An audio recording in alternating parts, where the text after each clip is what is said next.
Nagbabayad ako nung araw niyan. Yung pan, bibili ako ng audio or audio mostly, binibili ko nun eh. Kasi mas mahal yung audio eh. Yung audio, yung video version, mas mahal. Audio, medyo afford. Kaya audio yung binibili ko. Minsan yung audio, kasama na yung transcribe. So may text ka na rin. Text and audio. Oo. Transcribe na nila yung audio. Ngayon bro, wala na. Hindi na ako May mga tools naman na pang-transcribe eh. Oo.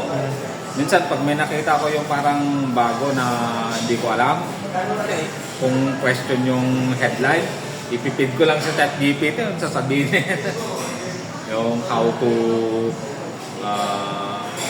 make your life productive with AI, parang mga ganyan. Hindi mo na kailangan ng expertise. Babayad ka, ang tagal nung session, 2 hours, 1 hours. Ngayon, prompt ka lang, dyan na. Minuto lang.